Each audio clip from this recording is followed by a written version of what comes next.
As you know, advertising, media, novels, and even people we love often aim to influence our opinions or tug at our emotions. Throughout this course, we have explored the ritual of close reading as a method for doing the academic work of looking closely at text evidence, word choice, and structure. In this session of Falling in Love with Close Reading, we will investigate how we might bring those practices together to empower our students to see the subtle messages in the texts and in their lives, to help them be strong and capable consumers of ideas and reflective, caring members of society. One large, multi-year study suggested that many students graduate without being able to distinguish facts from the influence of carefully designed opinions, public relations, or political spin. As teachers, we know we can change this if we help our students recognize the arguments in text and in life. We know we can help our students listen to others' viewpoints, respectfully taking in and questioning what is being said. We know that when we teach students to closely read texts in this way, we can give our students a healthy dose of empowered skepticism while also helping them to have a more open mind. As we use the ritual of close reading to teach students how to hear others' arguments, we can start by teaching students to ask, what is the author's or character's point of view here, and what makes it persuasive? These questions not only teach students to look at the point of view, but they also teach students to look at how that argument is crafted. And when students look at how particular points of view are crafted, they have to think through the evidence of the text, become attuned to the nuances of the words chosen, carefully considering their implications for meaning, and identify the parts or structure that create the argument.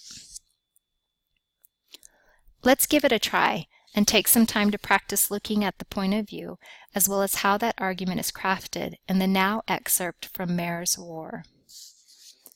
As I read this excerpt from Mare's War out loud, listen, look, and highlight the textual evidence, word choice, and parts or structure that might help to reveal the character's point of view or argument. In other words, read closely, searching for the character's thoughts, beliefs, feelings, and desires, as well as how they're organized. Chapter 1. Now. It's just a sporty red car parked across our driveway, but when I see it, my stomach plummets. It's my grandmother. Interesting word choice. Stomach, plummets. These words make me think that she dreads spending time with her grandmother. I wonder why. Already I hate this summer. Usually I laze around with my best friends Hermese and Rai for the first few weeks until it's too late to get a job, and then find a babysitting gig or two and keep my parents happy. But this year my parents jumped in and planned my summer for me. Yesterday was the last day of school. Last night, Mom pulled out the suitcases and made us pack. We're going to some kind of a reunion with my grandmother today.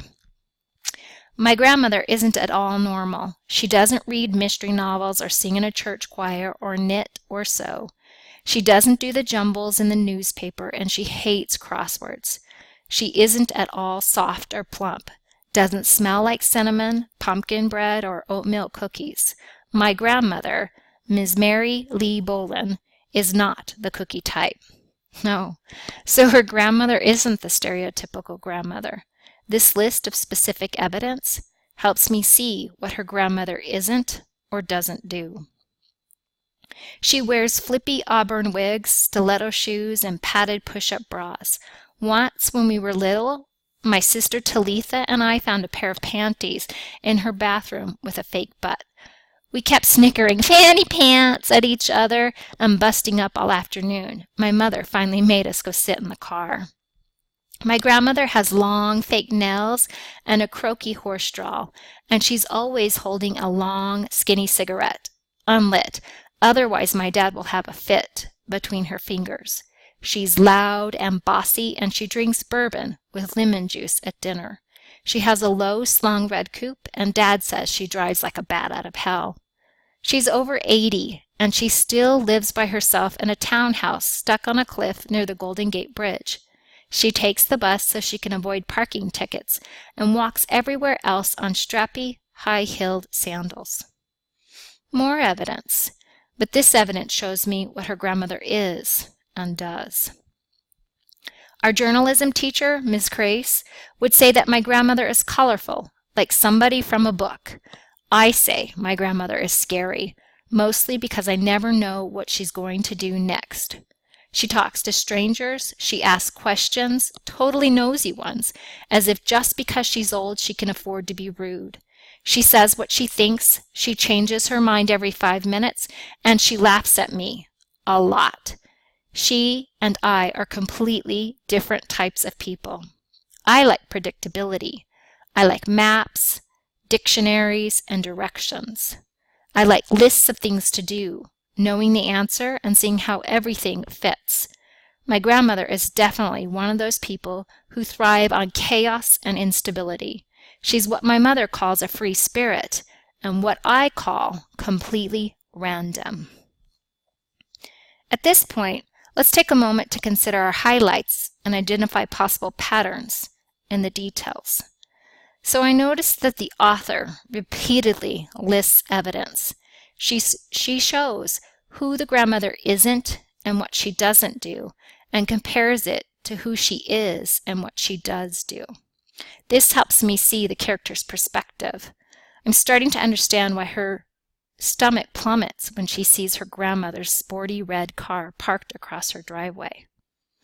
Also, I notice that the author contrasts the character's point of view about her grandmother with her journalism teacher, Ms. Crace, as well as her mother's. Ms. Crace says her grandmother is colorful, while the character says her grandmother is scary. Her mother says she's a free spirit, while the character says her grandmother is completely random. Now that we've recognized some of the patterns, let's consider the possible purposes for these patterns and how they work to construct an argument. I'm wondering if the author intentionally used these comparisons and contradictions to set the stage and plant some clues about how the character's point of view about her grandmother might change or evolve throughout the novel.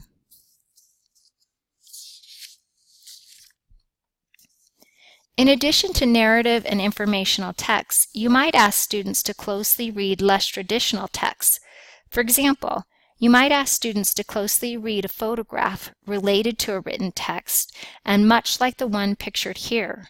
To do this, you might ask students to select one character in the photograph and analyze that character's point of view. In other words, you might ask students to look for the details that reveal what she might be thinking or feeling, her actions, including expressions and gestures, her appearance, her relationships to other characters in the photograph, the setting and time period, and any other recurring objects. Once students have closely read the details, then you might have them consider the photographer's claim. What might he be trying to say in this photograph? From there, you might have students return to a written text. For example, you might have students closely read another section of the same text they previously read to teach them how to look across parts within a text and examine the various points of view and how those arguments are crafted. To do this, you might ask students to read a text like the then excerpt from Mare's War, highlighting the details that might reveal the characters' points of view or arguments, asking what makes them persuasive. Is it the text evidence? Is it the word choice? Is it the parts or structure? Is it a combination of these? Then you might ask students to take a moment to consider their highlights and identify possible patterns in the details. What's repeated? What techniques does the author use? What's different? What are the anomalies in the text? Finally, you might ask students to reflect on the patterns they identified in this excerpt, as well as the previously read excerpt, and consider possible purposes for these points of view or arguments. What might be revealed about a theme? What might be revealed about the author's purpose?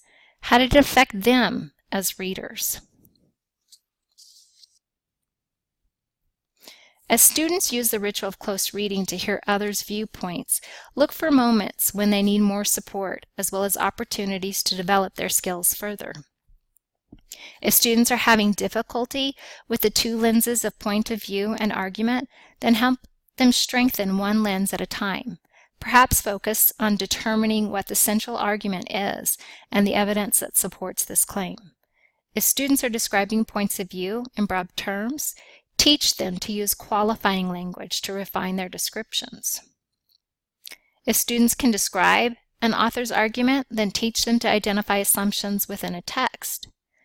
If students are getting swept up in a text's persuasive techniques, then teach them to pause and think about the author's use of rhetoric. If students are able to delineate the argument in a text, then teach them to evaluate how substantially the author supported his main points. Thank you for giving it a try and taking some time to look at how you might teach your students to look closely at the arguments and how they're crafted in a variety of texts.